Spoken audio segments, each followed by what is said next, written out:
Liquefied petroleum gas, సింపుల్గా LPG.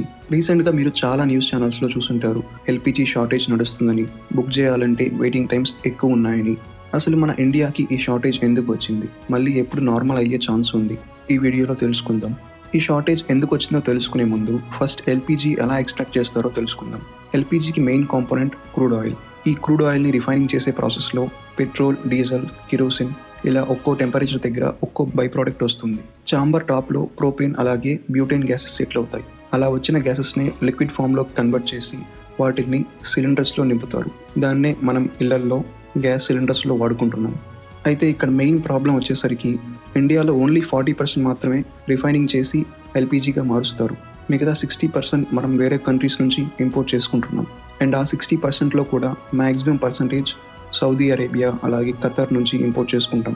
And జియోగ్రఫికల్గా చూసుకుంటే ఈ రెండు కంట్రీస్ నుంచి వచ్చే gas imports straight of Hormuz అనే దారు నుంచి వస్తాయి. అయితే ఎప్పుడైతే ఇరాన్ ఇజ్రాయెల్ వార్ తీవ్ర స్థాయికి చేరిందో అప్పుడు ఇరాన్ వాళ్ళు ఈ స్ట్రైట్ ఆఫ్ హార్మోజ్ని క్లోజ్ చేశామని అనౌన్స్ చేశారు. అండ్ ఎవరన్నా ఆ రూట్ నుంచి పాస్ అవ్వాలంటే ఇరాన్ వాళ్ళు షిప్స్ మీదకి దాడి చేస్తారేమో అని భయపడి చాలా వరకు ఆ ప్యాసేజ్ వెనకాలే ఆగిపోయాయి. ఇందులో మన ఇండియాకి ఎల్పిజి క్యారీ చేసే షిప్స్ కూడా ఉన్నాయి. ఇవన్నీ అబ్జర్వ్ చేస్తున్న ఇండియన్ గవర్నమెంట్ డొమెస్టిక్ అలాగే కమర్షియల్ ఎల్పిజి సిలిండర్ పైన టెంపరరీగా ప్రైస్ ఇంక్రీజ్ చేసింది. ఎందుకంటే యుద్ధం కారణంగా స్ట్రైట్ ఆఫ్ హార్మోజ్ నుంచి వెళ్ళలేవు, సో వేరే రూట్ ఎంచుకోవాలి, ఈవెన్ ఆ రూట్ లాంగ్ డిస్టెన్స్ అయినా సరే. అలాగే ఎసెన్షియల్ కమోడిటీస్ యాక్ట్ 1955ని అమలు చేసింది. ఈ యాక్ట్లో మెయిన్ పాయింట్ ఏంటంటే కంట్రీకి నిత్యావసర వస్తువులు అవైలబిలిటీ తక్కువైనప్పుడు దాని డిమాండ్ పెరుగుతుంది. అప్పుడు అది సామాన్యుడికి అందుబాటులో ఉండదు, అలాగే దాని ప్రైజెస్ పెరుగుతూ వెళ్ళిపోతుంది. ఈ యాక్ట్ యూజ్ చేయడం ద్వారా గవర్నమెంట్ కమోడిటీ ప్రైజెస్ని అలాగే సప్లై చైన్ని మానిటర్ చేస్తూ ధరలు మరీ ఎక్కువగా పెరగకుండా చూస్తుంది. దీంతో పాటు డొమెస్టిక్గా ఎల్పిజి ప్రొడక్షన్ని పెంచమని మన ఇండియాలో ఉన్న మేజర్ రిఫైనింగ్ కంపెనీస్కి మన గవర్నమెంట్ ఆర్డర్ ఇచ్చింది.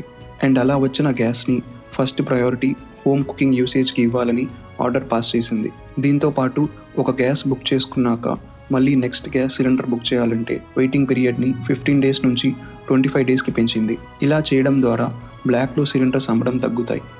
అయితే ఈ ఎసెన్షియల్ యాక్ట్లో భాగంగా ఫస్ట్ ప్రయారిటీ హౌస్ హోల్డ్ యూజర్స్కి ఇవ్వడం వల్ల కమర్షియల్ యూసేజ్కి ఓన్లీ 60 to 70% మాత్రమే అవైలబిలిటీ ఉంది. అది కూడా 100% హౌస్ హోల్డ్ రిక్వైర్మెంట్స్ ఫుల్ అయిన తర్వాతే.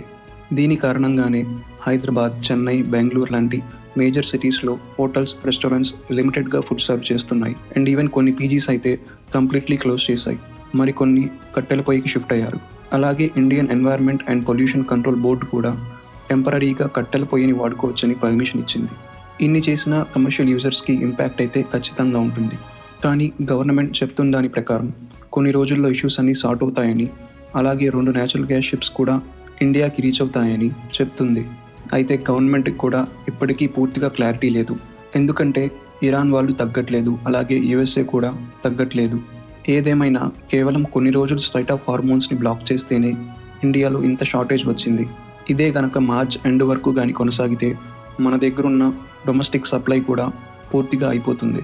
అయితే ఫ్యూచర్లో ఇండియా ఇలాంటి క్రైసిస్ ఎదుర్కోవాలంటే మనకున్న best option crude oil storage ట్యాంక్స్ని కన్స్ట్రక్ట్ చేసి క్రూడ్ ఆయిల్ రిజర్వ్స్ పెంచుకోవడం. అండ్ దాని ద్వారా ఇలాంటి సమయాల్లో డొమెస్టిక్గా గ్యాస్ని ఎక్స్ట్రాక్ట్ చేయడం. ఎందుకంటే ఎవరు కాదన్నా మనం సగం పైగా న్యాచురల్ గ్యాస్ని వేరే కంట్రీస్ నుంచి ఇంపోర్ట్ చేసుకుంటున్నాం. దాన్ని రీప్లేస్ చేయడం చాలా కష్టం. సో మనకున్న బెస్ట్ ఆప్షన్ క్రూడ్ ఆయిల్ రిజర్వ్స్ని పెంచుకొని ఇలాంటి కష్ట సమయాల్లో వాడుకోవడం. అలాగే కంప్లీట్గా గ్యాస్ మీద కూడా కాకుండా ఇండక్షన్స్ లాంటి వేరే ఆల్టర్నేటివ్స్ కూడా చూసుకోవాలి.